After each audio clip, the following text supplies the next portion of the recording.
And now it's great to be able to welcome Ken Pereira from Oneberry Technologies to Interpol World Television. Ken, nice to see you here. Great, Philip. Yeah. So what are Oneberry doing at Interpol World? Well, we were here in the first inaugural event 2 years ago, and we launched our MobiCam product here, and it really was really successful when we took part in the first year. You were described in the press at the end of the first year as the homegrown security innovators. Have you kept that reputation up in the 2 years since then? Yeah, exactly. What we've done is that, I mean, in the first year itself, what we did, we put together this security solution with a fuel cell technology. And guess what? We're doing all the events for the Singapore Police Force. We managed to get that award, that job. Oh, fantastic. Now, the fuel cell technology, not many people who are watching this will understand how the fuel cell technology works and what value added that can come from it. Can you give us a little bit of an understanding without going into too much technicality? Well, if you look at it, let's take a battery. So someone puts a mobile deployment on the street. After 2 days, the battery is dead. Then you have to change your batteries. So what happens with the fuel cell is that you put the fuel cell together with the battery. So when the battery voltages drops, the fuel cell will charge it. So can you imagine, the fuel cell will be able to charge the battery for a complete month. So you can actually do a deployment for a month. I mean, that's amazing, you know, when it comes to security. Can you imagine you go to an event and you put your system there, and when the event starts, your system is down.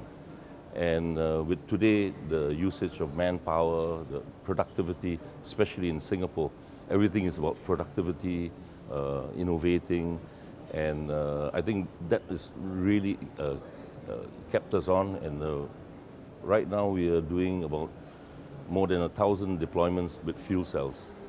So how does the fuel cell itself actually work? The fuel cell, this is what we call the direct methanol fuel cell. It uses methanol, and with the air, and it will take off the oxygen together with a catalyst and produce energy. I know it's a short way of saying it, but that's all it is, you know, using methanol to drive it, yeah. Fantastic. And you're now developing a number of products that aren't just for the domestic market, but you're looking at potentially getting them into the export market. What have you brought to Interpol World exhibition this year? This time round, we brought in our robots. That's the next thing, because everybody wants a robot, because when we talk about security, it's like they need to see someone. So instead of seeing someone, so what we've done is that we've designed this whole complete robot solution. And the beauty of this concept that we've done is that we can customize the robot to make the robot do various functions. And like if you look at Interpol, you've got so many technologies. We can take any sort of technology and put it in. And like I say, I'm going to go back to the fuel cell. What's unique about this robot is that it will run 365 days, 24 hours without charging. I mean, that's the big thing. I mean, can you imagine running robots running? So, I mean, everybody has a robot today. After 6 hours, the robot is just taking a break. So might as well you just put a man. So can you imagine this robot running for 24 hours, 365 days? So every week or other week, depending on how much of power we use, all we have to do is a 5-second operation of changing a canister of methanol. Wow. But so you've got the robots that'll run for 365 days a year.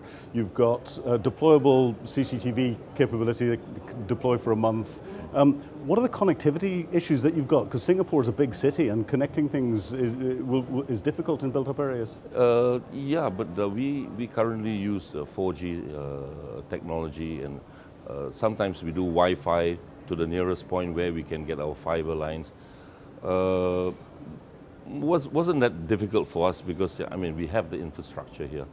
So it has worked so far, and we're doing all the events like the National Day parades and things like that, F1. So we haven't had too much of a problem in that area itself. But with the connectivity through 4G and through Wi-Fi, does that not cause cyber security issues? How do you protect these devices from hackers? Yeah, in all these applications that we do, we use a M2M solution, machine to machine, so it actually doesn't go to the net itself. So bypassing any intrusion, and we have encryption at the end of it from both sides, so nobody can get into the system. So I mean, it's security, so that's one basic thing that we have to do. And like I said, protecting the data that we are collecting. So you've got this novel security solution that can be put out and you've deployed it around Singapore. What's next for Oneberry? Next, that's why in the last event here we were focused on doing something special in Singapore. The next, we believe that this robot that we have, we can package it in the right size to export it worldwide, maybe back in Birmingham or from wherever you come here. And what was it about Interpol World that actually attracted you to, you want to come back again? Well, I mean, for me, it's like where security meets. I mean, Interpol is an international event of policing, and that's what we do. We don't only come up with new innovative technologies, but we are also security people. So it's something that we understand. So we're not part of a technology or man, or so what we do is man, machine, method. So Interpol is all that together. So not only just technology, but with the security people itself. I think that's the important part, where you see people in the last day from the Philippines, from Nigeria. That's what we're looking at, yeah. Ken, thank you very much indeed for giving up your time to talk to us on Interpol World Television. It's fascinating hearing about this new capability that's out there that not many people will have heard of. Great, Philip, thanks.